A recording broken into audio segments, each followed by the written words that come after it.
In 7 days, one of the most powerful gangsters in New York would be running for his life, and it all started with one whispered threat. September 16th, 1935. The Cotton Club, Harlem. The air thick with cigarette smoke, expensive perfume, and the kind of tension that makes your skin crawl. Duke Ellington's orchestra had just finished a set. The applause was dying down, glasses clinked, conversations hummed, and then silence. Not the comfortable kind, the dangerous kind. Dutch Schultz, bootlegger, killer, one of the most feared men in organized crime, was crossing the floor. Drunk, furious, heading straight toward a table in the back where Ellsworth Bumpy Johnson sat alone, watching everything, saying nothing. Hundreds of eyes followed Schultz. Gangsters, politicians, celebrities. Everyone in that room knew what was about to happen. You don't cross a floor like that unless you're looking for blood. Schultz reached the table, leaned in, and for the next 3 minutes, he unleashed a storm of racist insults that cut through the club like a knife. He told everyone that black gangsters only existed because white men allowed it, that Harlem was his now, that Bumpy was nothing. The room held its breath. Bumpy didn't move, didn't flinch, didn't reach for a weapon. He just sat there, calm as Sunday morning, and listened. When Schultz finally finished, Bumpy leaned forward just slightly and said something so quiet that only Schultz could hear it. 7 days. Leave Harlem in 7 days, or your people start dying. Schultz laughed, loud, long, like it was the funniest thing he'd ever heard. A black gangster threatening him? In front of all these people? He walked away, still laughing, convinced he'd just humiliated Bumpy Johnson in front of New York's most powerful crowd. By morning, the laughing stopped. By the end of the week, Schultz's entire Harlem operation was gone. Not damaged, not weakened, gone. And Bumpy Johnson? He never raised his voice once. Before we dive into how one quiet man dismantled one of New York's most violent empires in less than a week, let me know, where are you watching from? Drop your city in the comments. And hit that subscribe button because this story gets wild. Trust me, you don't want to miss what happens next. To understand what happened that night at the Cotton Club, you need to understand Harlem in 1935. Because this wasn't just a fight between two gangsters. This was a fight over who controlled the heartbeat of black America. Harlem in the mid-30s was a place of contradictions. Just a decade earlier, it had been the center of the Harlem Renaissance, a cultural explosion of art, music, literature, and black excellence that had put the neighborhood on the map. Langston Hughes was writing poetry. Louis Armstrong was playing jazz. The Savoy Ballroom was packed every night. Harlem wasn't just a neighborhood, it was a movement. But by 1935, the Great Depression had hit Harlem harder than almost anywhere else in America. Unemployment was through the roof. Families were struggling. The Renaissance was fading, and in its place, a different kind of economy was taking over the underground economy. Numbers running, bootlegging, gambling, loan sharking. For many Harlem residents, the illegal lottery known as the numbers wasn't just entertainment, it was survival. You could bet a nickel and win enough to pay rent for a month. And the people running those numbers? They were black. They lived in Harlem. They reinvested in the community. They weren't outsiders extracting wealth. They were neighbors, providing opportunity. That's what made Harlem different from other territories in New York. It wasn't just real estate. It was identity. It was pride. It was home. And then the white gangsters started noticing how much money was flowing through Harlem's streets. Dutch Schultz was the biggest and the boldest. Born Arthur Flegenheimer in the Bronx, Schultz had built an empire on bootlegging during Prohibition. Beer, whiskey, speakeasies, he controlled it all. He was ruthless, efficient, and terrifyingly violent. When Schultz wanted territory, he took it. Simple as that. His method was always the same. Move in with overwhelming force, intimidate the local operators, take over their operations, and crush anyone who resisted. It had worked in the Bronx. It had worked in Manhattan. It had worked in parts of Brooklyn. So when Schultz looked at Harlem and saw millions of dollars changing hands every week through the numbers racket, he figured it would work there too. He was wrong, but he didn't know that yet. By the summer of 1935, Schultz had already started making moves. He'd sent his people into Harlem, leaning on black numbers runners, demanding cuts, threatening violence. Some operators folded. Some paid up. Some disappeared. Schultz thought he was winning. What he didn't understand was that Harlem wasn't like other neighborhoods. You couldn't just roll in with guns and money and expect people to fall in line. Harlem had something other places didn't: community. Real community. The kind where everyone knows everyone. Where your reputation matters more than your bank account. Where respect isn't given, it's earned. And the man who had earned more respect than anyone else in Harlem? That was Bumpy Johnson. Bumpy wasn't flashy. He didn't wear expensive suits or drive fancy cars. He didn't throw his weight around or make a scene. In fact, most people outside Harlem had barely heard of him. But inside Harlem, Bumpy was royalty. He'd grown up in South Carolina, moved north during the Great Migration, and learned the streets the hard way. He was smart, scary smart. The kind of guy who could read a room in seconds, spot a setup from a mile away, and outthink anyone trying to play him. He didn't need to be the loudest guy in the room because he was always the most dangerous. But here's what made Bumpy different from other gangsters. He cared about Harlem. Not in some fake, performative way. He genuinely believed that black people deserved to control their own neighborhoods, their own businesses, their own futures. He reinvested in the community. He protected people. He made sure the money stayed in Harlem. That's why when Dutch Schultz started pushing into Harlem, people didn't just see it as a business problem. They saw it as an invasion, an insult, a threat to everything they'd built, and they looked to Bumpy to do something about it. For months, Bumpy watched. He didn't react emotionally. He didn't rush into a war he wasn't ready to win. He studied Schultz's operation. He identified the key players. He built alliances. He waited for the right moment. Because Bumpy understood something that Schultz never would. Power isn't about how loud you are or how much fear you can spread. Power is about control. And in Harlem, Bumpy had something Schultz could never buy: loyalty. The Cotton Club sat right in the middle of all this tension, like a neon-lit contradiction. It was located on 142nd Street and Lenox Avenue, right in the heart of Harlem. The performers were black, the best singers, dancers, and musicians in the country. The culture was black. The neighborhood was black. But the owners? White. The customers? Almost entirely white. And the door policy?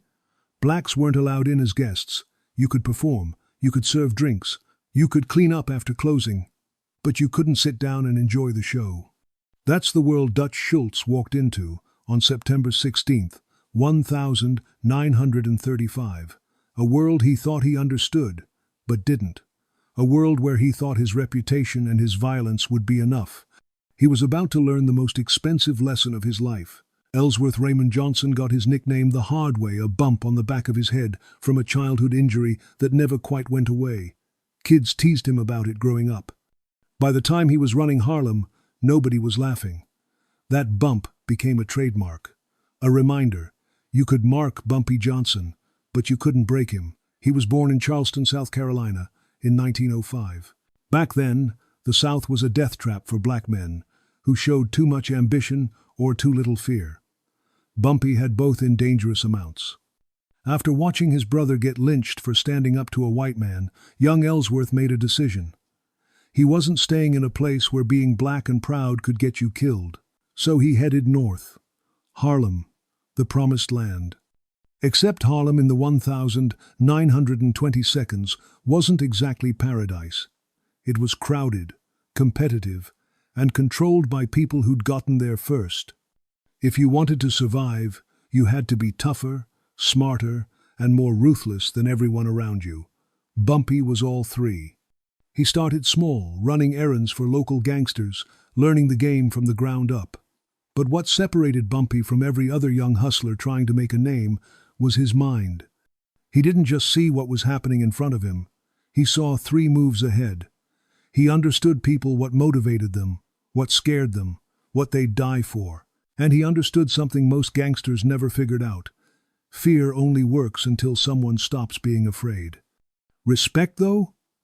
Respect lasts forever. By the early 1930 seconds, Bumpy had built a reputation that didn't need loud announcements. He wasn't the guy starting bar fights or shooting up street corners to prove a point. He was the guy you called when you had a problem you couldn't solve, the guy who settled disputes, the guy who made sure the right people got paid and the wrong people got handled. He moved through Harlem like a shadow, always there, rarely seen. He knew every block, every player, every hustle. He knew which cops could be bought and which ones couldn't. He knew which politicians needed favors and which ones owed him. He knew who was loyal and who was just waiting for a better offer.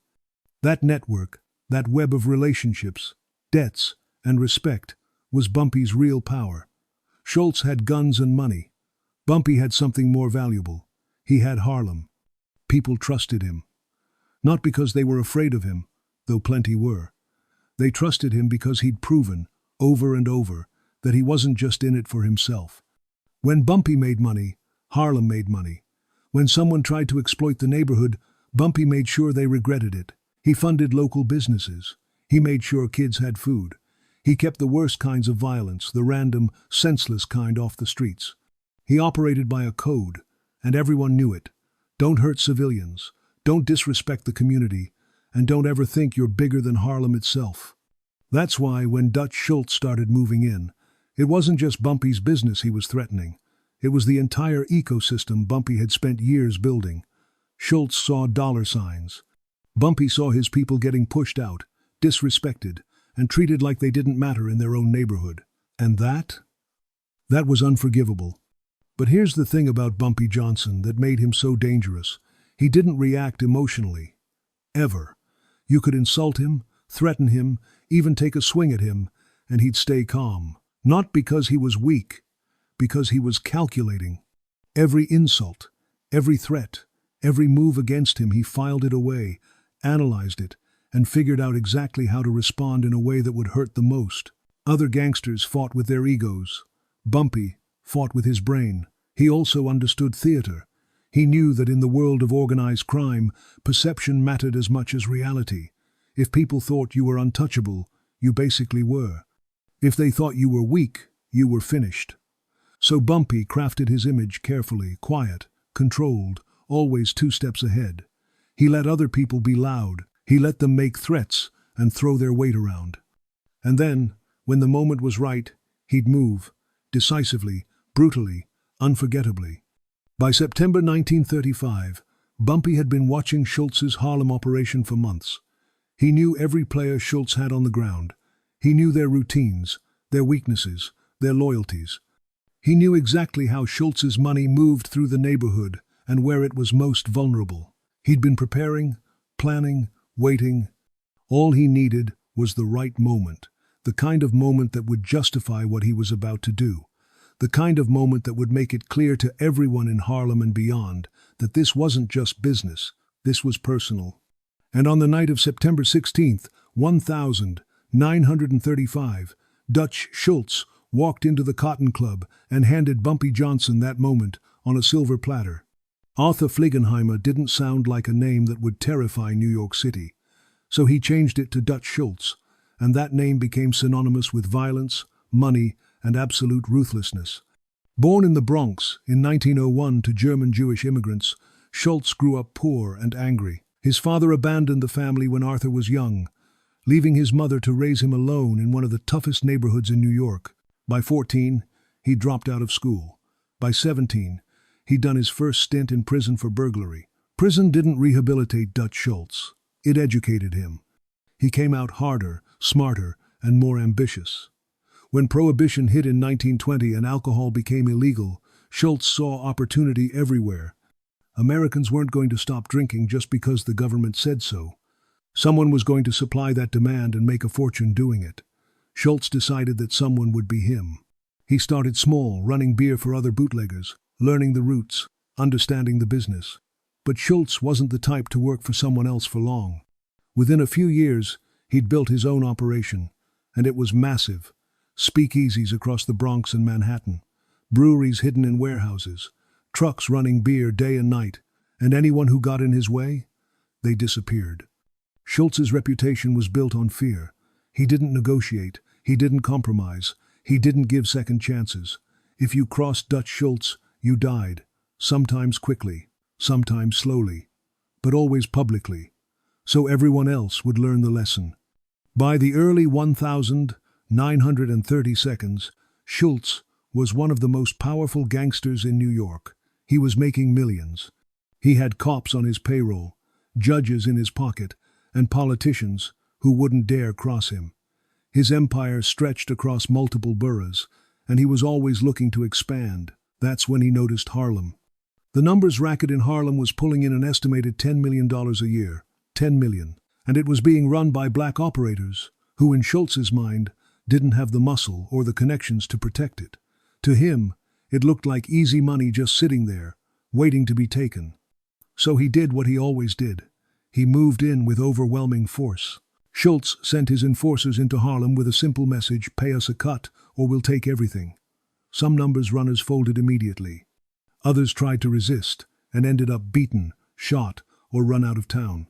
Schultz's operation was efficient, brutal, and seemingly unstoppable.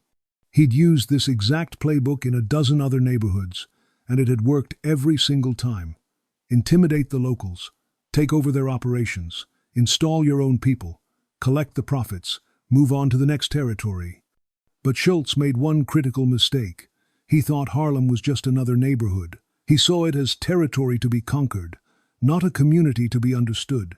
He saw black operators as weak, not as people with their own power structures, their own loyalties, their own pride. He thought that because he was Dutch Schultz, feared across New York, connected to the most powerful crime families in the city, that Harlem would fall in line like everywhere else. He was wrong, catastrophically wrong. But his arrogance wouldn't let him see it. To Schultz, black gangsters were playing dress-up. They existed because white gangsters allowed them to exist. They had power because white power permitted it. And if he wanted to take that power away, there wasn't a damn thing they could do about it. That belief, that fundamental disrespect, was what brought him to the Cotton Club on September 16th. He'd heard that Bumpy Johnson was quietly organizing resistance, that some of the numbers runners were refusing to pay, that his enforcers were meeting unexpected pushback. Schultz decided to handle it personally, to make an example, to remind everyone in Harlem, and especially Bumpy Johnson, who really ran things in New York City. He walked into that club drunk on power and alcohol, convinced that one public humiliation would be enough to break Bumpy's reputation and crush any resistance before it started. What Schultz didn't understand was that respect and fear are not the same thing. Fear makes people obey. Respect makes people fight. And Harlem respected Bumpy Johnson in ways Schultz couldn't buy, couldn't threaten, and couldn't comprehend. He was about to pay for that ignorance with everything he'd built. September 16th, 1935, a Monday night. The Cotton Club was packed. The place was electric. Cab Calloway had just finished performing Minnie the Moocher, and the crowd was still buzzing. Women in silk dresses and fur stoles. Men in tailored suits with diamond cufflinks. Gangsters sitting next to Broadway producers. Corrupt cops drinking with the same criminals they were supposed to be arresting. That was the Cotton Club, where New York's most powerful people came to pretend the rules didn't apply. The air was thick with smoke from Cuban cigars and French cigarettes. Champagne flowed despite prohibition technically still being in effect, though everyone knew the law was a joke by 1935, just months away from being repealed. The orchestra was taking a break. Conversations filled the room. Deals being made, affairs being started, alliances being formed. And in the back corner, away from the spotlight, Bumpy Johnson sat alone at a small table. He wasn't drinking, wasn't talking, just watching, always watching. He'd positioned himself where he could see both entrances, every exit, and most of the room. Old habit, survival instinct. In Bumpy's world, the guy who got caught off guard was the guy who ended up dead. He noticed Dutch Schultz the moment he walked in. Schultz was loud. You could hear him before you saw him. Laughing too hard at his own jokes, slapping backs, making sure everyone knew he'd arrived. He had 3 of his guys with him, all of them armed, all of them scanning the room like they owned it. Bumpy didn't react, didn't tense up, didn't signal to anyone. He just kept watching. For about 20 minutes, Schultz worked the room, shaking hands with politicians, buying drinks for people he wanted favors from. playing the role of the successful businessman who just happened to make his money from illegal beer and underground gambling. But Bumpy could see it. Schultz kept glancing his way, looking over shoulders during conversations, checking to see if Bumpy was still there. He was working up to something.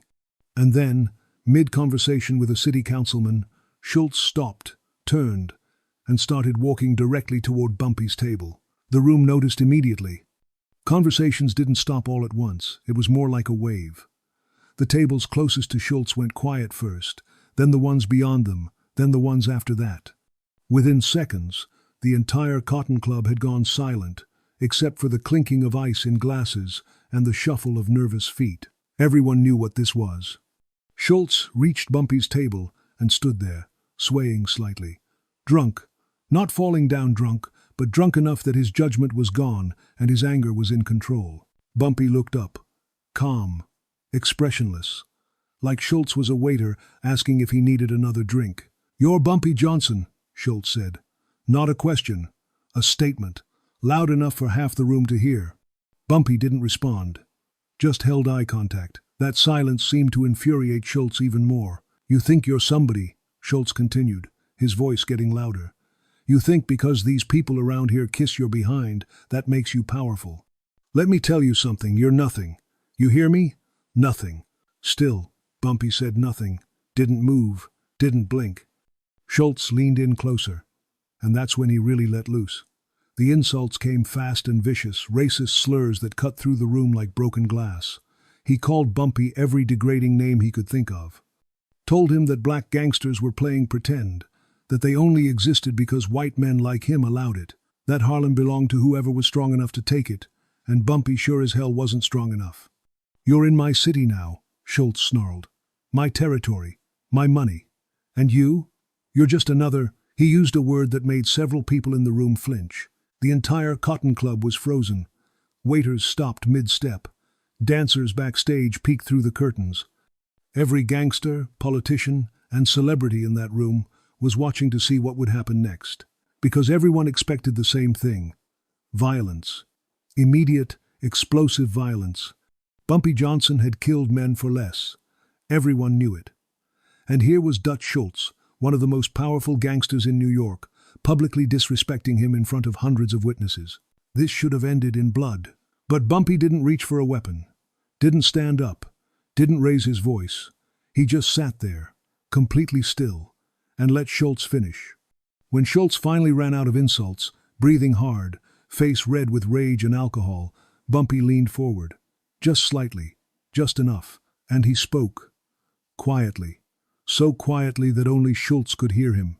"You've got 7 days to get your operation out of Harlem," Bumpy said, his voice barely above a whisper. 7 days. After that, your people start dying, one by one, until there's nobody left. Schultz blinked. For a second, he looked confused, like he couldn't believe what he'd just heard, and then he started laughing. Loud, genuine laughter.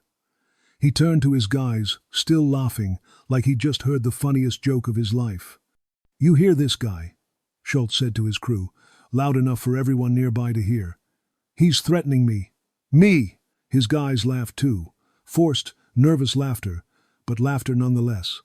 Schultz turned back to Bumpy, wiping tears from his eyes. 7 days? Or what? You gonna come after me? You and what army, huh? Bumpy didn't answer, didn't smile, didn't react at all. He just stared at Schultz with those cold, calculating eyes, the kind of stare that said everything without saying anything. Schultz shook his head, still grinning. "You're out of your mind." He straightened up, adjusted his jacket, and looked around the room like he was making sure everyone had witnessed his victory. "Everybody hear that?" Schultz announced. "Bumpy Johnson just threatened Dutch Schultz. Remember this moment. Remember what happens when somebody tries to play tough with me." He gave Bumpy one last dismissive look, then turned and walked away, his guys following behind him. As he left, he was still chuckling, still shaking his head like the whole thing had been a ridiculous waste of his time. The room slowly came back to life. Conversations resumed. The orchestra started playing again. Waiters went back to serving drinks. But the people who really understood power, the gangsters, the fixers, the ones who'd survived by reading situations correctly, they weren't laughing. They were watching Bumpy. And Bumpy? He took a slow sip of his drink, set it down carefully, and stood up. He buttoned his jacket, nodded politely to a few people as he passed, and walked out of the Cotton Club like nothing had happened. By the time the sun came up, Dutch Schultz would realize that everything had happened. If you're enjoying this, smash that like button, it helps more than you know. Because what comes next is when Bumpy Johnson showed New York exactly what a whispered threat really means. Dawn broke over Harlem on September 17th, 1935, Tuesday morning. The streets were just starting to wake up, shopkeepers opening their doors, early workers heading to jobs, kids getting ready for school.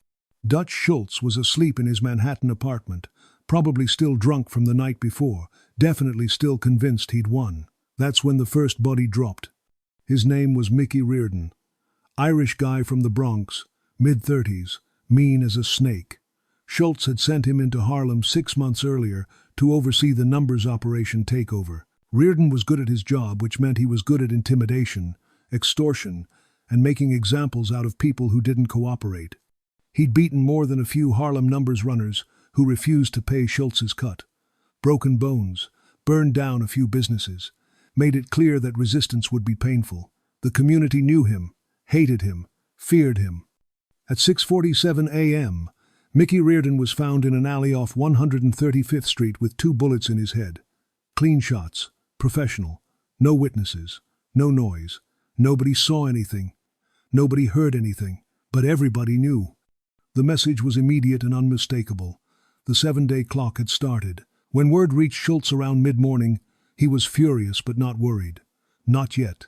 Reardon had plenty of enemies. This could have been anyone. Could have been a robbery gone wrong. Could have been a rival crew making a move. Schultz sent word to his other guys in Harlem. Stay alert, watch your backs, but keep working. Business as usual. Except it wasn't going to be business as usual. By 2 p.m. that same afternoon, another one of Schultz's men was dead. Tommy Sullivan, another enforcer, another guy who'd been squeezing Harlem businesses and numbers runners for months. He was found in his car on Lenox Avenue, engine still running, 3 bullets in his chest. Again, no witnesses, no struggle, no warning, just execution. Now Schultz was paying attention. 2 of his top Harlem guys dead within hours of each other. That wasn't coincidence. That wasn't random street violence. That was organized. That was intentional. That was Bumpy Johnson keeping his promise. Schultz called an emergency meeting with his remaining crew, told them to find Johnson, bring him in, dead or alive. Didn't matter. He wanted this handled immediately. But here's where Schultz ran into a problem he'd never faced before. Nobody could find Bumpy. His guys went to Bumpy's known addresses empty. They checked his usual spots, nothing. They leaned on people who worked with him. Suddenly nobody knew anything. It was like Bumpy Johnson had vanished into thin air. Except he hadn't vanished. He was right there in Harlem, moving through the neighborhood like a ghost, protected by a community that had chosen its side.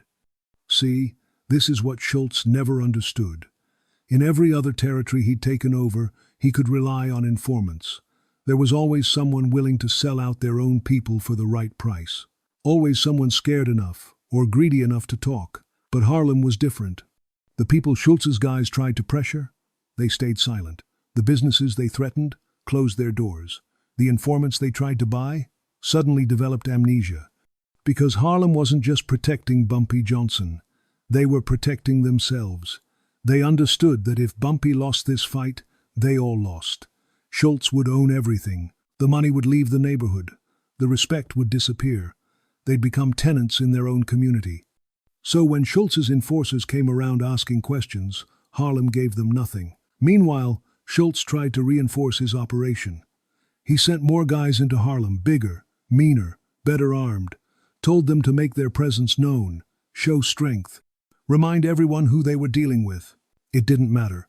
By nightfall on that first day, a third body turned up. Vincent Cole's cousin, a guy named Patrick who'd been collecting protection money from Harlem speakeasies, found behind a warehouse on 125th Street. Single gunshot to the back of the head. 3 men, 1 day, all of them key players in Schultz's Harlem operation, and the pattern was becoming clear. These weren't random hits. These were strategic removals. Bumpy wasn't going after foot soldiers or low-level guys. He was systematically dismantling the infrastructure of Schultz's operation, taking out the enforcers, the collectors, the guys who made the whole thing work. It was surgical, precise, terrifying.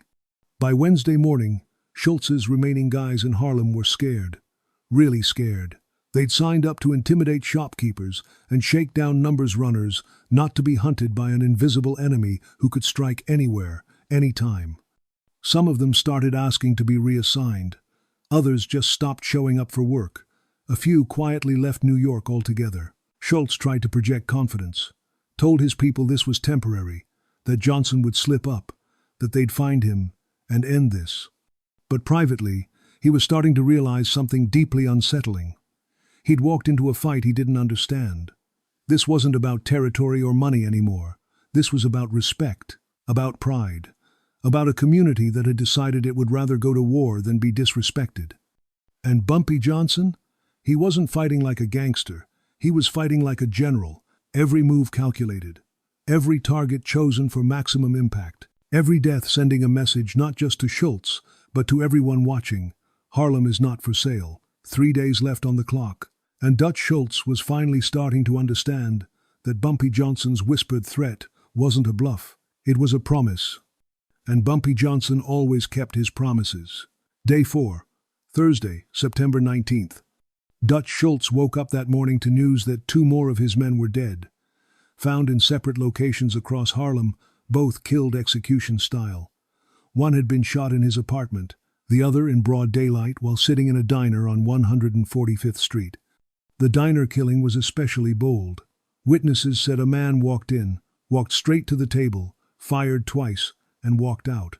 The whole thing took maybe 15 seconds. By the time anyone thought to chase him, he'd disappeared into the Harlem streets like smoke. Nobody could or would identify the shooter. 5 men dead in less than 4 days. Schultz's Harlem operation was bleeding out, and he couldn't stop it.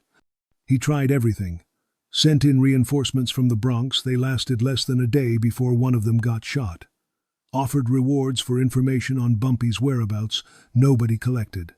Threatened to burn down businesses that he suspected were helping Johnson. Those businesses got protected by armed locals who made it clear they'd shoot back. Schultz was used to being the hunter. Now he was the prey, and it was driving him insane. His guys were terrified.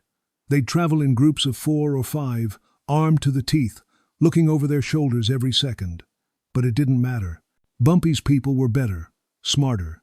They knew the neighborhood. They knew which rooftops had clear sightlines, which alleys had back exits, which buildings had basements that connected to other buildings. Harlem had become a maze that only the locals could navigate, and Schultz's men were lost in it.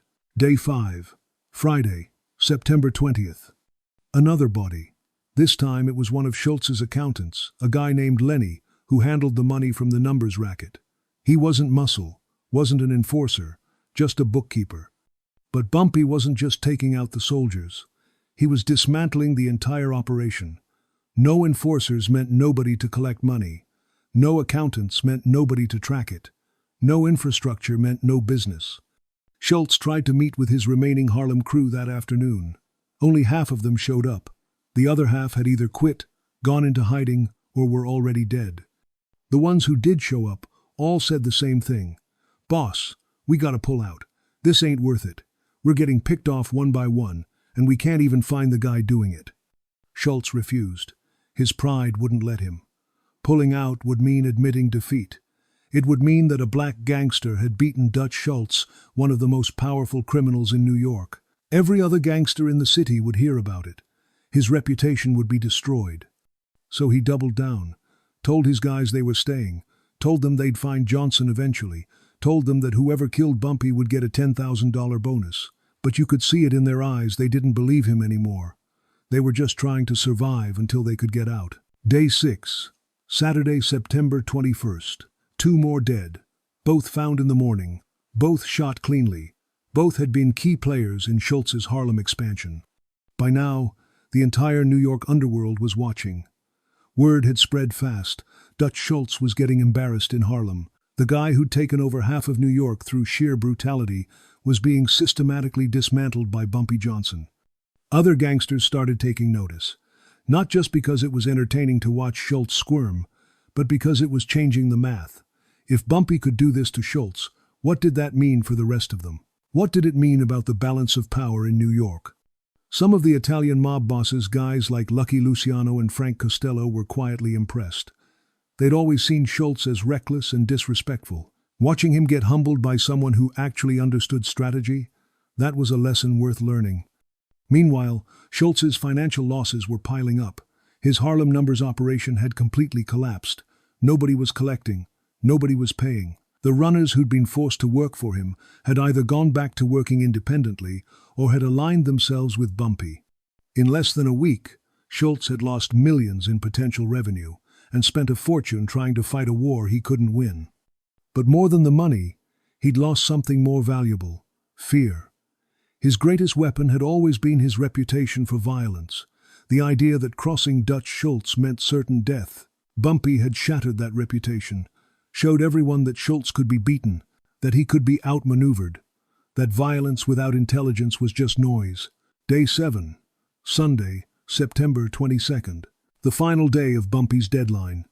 Schultz spent that morning making calls, trying to salvage what was left of his Harlem operation, trying to figure out his next move. But there was no next move. His infrastructure was gone. His men were dead, missing, or refusing to work. His money had dried up. And Bumpy Johnson was still out there, untouched, in complete control. By Sunday afternoon, Schultz made the decision he'd been avoiding all week. He pulled out of Harlem, completely. Ordered his remaining guys to abandon their posts, close up the operations, and get out. No grand announcement, no threats of revenge, just a quiet, humiliating retreat. The 7 days were up, and Dutch Schultz had lost.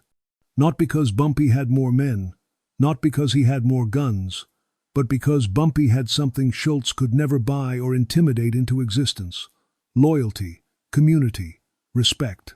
Harlem had chosen Bumpy, and that choice made him invincible. By Monday morning, Schultz's Harlem operation was a memory. The numbers racket went back to being run by local operators. The money stayed in the community, and the message was clear to every gangster in New York: Harlem was off limits. And Bumpy Johnson? He reappeared that week like nothing had happened, back at his usual spots. Calm, quiet, in control. He didn't brag, didn't celebrate, didn't give interviews or make speeches about what he'd done. He didn't need to. Everyone already knew. Don't forget to subscribe if you haven't already. We've got more stories like this coming. Because what happened next changed organized crime in New York forever. The week after Schultz's retreat, Harlem felt different. There was a shift in the air, something you could feel but couldn't quite name. People walked a little taller, spoke a little louder. There was pride in the streets, the kind that comes from standing up to power and winning. Bumpy Johnson had done what most people thought was impossible. He'd beaten one of the most feared gangsters in America without firing a single shot himself. He'd orchestrated the entire operation from the shadows, moving pieces like a chess master while Schultz stumbled around blind. And the rest of New York's criminal underworld took notice.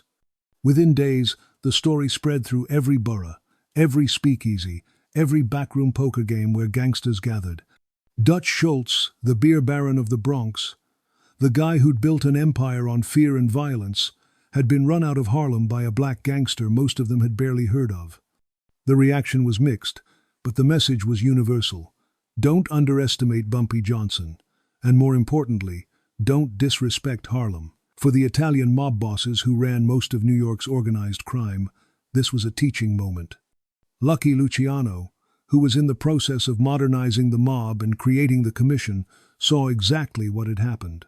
Schultz had operated like a thug, all muscle. No brains, no respect for the communities he invaded. Bumpy had operated like a businessman, strategic, calculated, respectful of his base. Luciano reportedly said, "Schultz thought he could take Harlem the way you take a corner store. Johnson showed him you can't occupy a neighborhood that doesn't want you there." It was a lesson that changed how organized crime approached black neighborhoods going forward. You couldn't just roll in with guns anymore. You needed permission. You needed partnerships. You needed respect.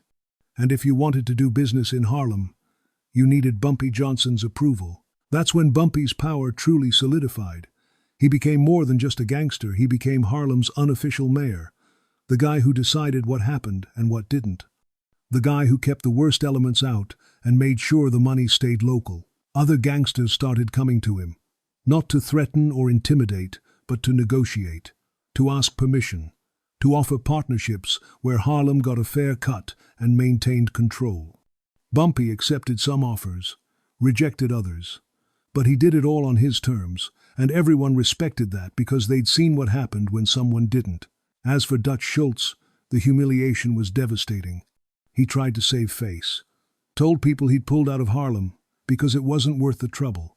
That the profit margins weren't good enough. That he had bigger opportunities elsewhere. Nobody believed him. His reputation took a massive hit. Other gangsters started questioning his judgment. His partners started wondering if he was still the guy they'd feared for so many years. Cracks started forming in his empire. Schultz became paranoid, angry, desperate to prove he was still dangerous. He started making reckless decisions, going after prosecutors, threatening government officials, drawing heat from law enforcement that the other mob bosses didn't want. By October 1935, just 1 month after his Harlem defeat, the commission decided Schultz had become too much of a liability. On October 23rd, Dutch Schultz was shot multiple times in a Newark tavern. He died the next day. Some people say the Harlem humiliation was the beginning of the end for him, that it exposed weaknesses his enemies had been waiting to exploit. That Bumpy Johnson didn't just beat Schultz in Harlem, he set in motion the events that would eventually kill him. Whether that's true or not, one thing was certain. Schultz died knowing he'd been beaten by the man he'd disrespected at the Cotton Club. Meanwhile, Bumpy's legend only grew. For the next 3 decades, he would remain one of the most powerful figures in Harlem. He worked with the Italian mob when it made sense. He protected his community when it didn't. He mentored younger gangsters, including a guy named Frank Lucas, who would later become famous in his own right. Bumpy operated by a code that most gangsters didn't understand. Power wasn't about how much fear you could create. It was about how much respect you could earn. And respect, once earned, was worth more than all the guns and money in the world. The Cotton Club kept operating for years after that night, still serving white customers, while black performers entertained them. But everyone who walked through those doors knew the story, knew what had happened when Dutch Schultz disrespected Bumpy Johnson. It became a cautionary tale, a reminder, a warning that echoed through New York's underworld for generations. You can have all the power in the world, but if you don't have respect, you have nothing. And in Harlem, respect belonged to Bumpy Johnson. So what does this story really teach us? Because it's more than just a gangster tale from 1935. It's a masterclass in power, strategy, and the difference between fear and respect. First lesson: fear is temporary, respect is permanent. Dutch Schultz built his empire on fear. He terrorized people into submission, and it worked until it didn't. The moment someone stood up to him and survived, that fear evaporated. Bumpy Johnson built his power on respect. He earned loyalty by protecting his community, by being smart, by keeping his word. That kind of power doesn't disappear when someone challenges you. It gets stronger. Second lesson: know your territory. Schultz treated Harlem like every other neighborhood he'd conquered, just real estate to be taken. He didn't understand the culture, the community bonds, the pride that held it together. Bumpy understood that Harlem wasn't just a place. It was an identity. And you can't conquer identity with guns and threats. Schultz was fighting for territory. Bumpy was fighting for home. That's not even close to a fair fight. Third lesson: strategy beats strength every time. Schultz had more men, more money, more firepower. On paper, he should have won easily. But Bumpy had something better, a plan. He didn't react emotionally when Schultz disrespected him. He waited. He calculated. He struck precisely where it would hurt most. While Schultz was swinging wildly, Bumpy was playing chess. And in any real conflict, the smartest person wins, not the strongest. Fourth lesson: community is power. This might be the most important one. Bumpy didn't beat Schultz alone. He had an entire neighborhood backing him, people who refused to talk, who protected him. who chose sides based on years of trust and mutual respect. Schultz had employees, Bumpy had family. When things got tough, Schultz's people ran, Bumpy's people fought. That's the difference between hired loyalty and earned loyalty. The legacy of that week in September 1935 stretched far beyond Harlem. It changed how organized crime operated in black neighborhoods across America. It proved that black gangsters weren't just allowed to exist by white permission, they had real power, real intelligence, real control. It forced the major crime families to treat black operators as equals, not subordinates. Bumpy Johnson became a legend. His name carried weight for decades. When he died in 1968, thousands of people attended his funeral. Not because they feared him, because they respected him. His story inspired books, movies, TV shows. Denzel Washington played him in American Gangster. Forrest Whitaker portrayed him in Godfather of Harlem. His legacy became part of American culture. But more than entertainment, Bumpy's story became a blueprint. It showed that you don't need to be the loudest or the most violent to be powerful. You need to be the smartest, the most strategic, the most respected. It showed that protecting your community matters more than exploiting it. And it showed that sometimes the most dangerous thing you can do is underestimate a quiet man who knows exactly what he's capable of. Dutch Schultz learned that lesson too late. The rest of New York learned it just in time. September 16th, 1935. One night, one confrontation, one whispered threat that changed everything. Dutch Schultz walked into the Cotton Club, thinking he'd humiliate Bumpy Johnson in front of New York's most powerful people. He walked out laughing, convinced he'd won. 7 days later, his entire Harlem operation was destroyed, his reputation was shattered, and the underworld had learned a lesson it would never forget. Power without respect is just noise. And Harlem taught the world that lesson in 7 days. Bumpy Johnson didn't need to be loud, didn't need to make threats in front of crowds or prove himself through public violence. He just needed to be smart, strategic, and backed by a community that believed in him. That's real power. If this story got you thinking, hit that like button and subscribe for more true crime history. What time is it where you are? And what's the weather like today? Let me know in the comments. I love hearing from you. Remember, the most dangerous person in the room is never the one making the most noise. It's the one sitting quietly in the back, watching everything, calculating every move, just like Bumpy Johnson did that night at the Cotton Club.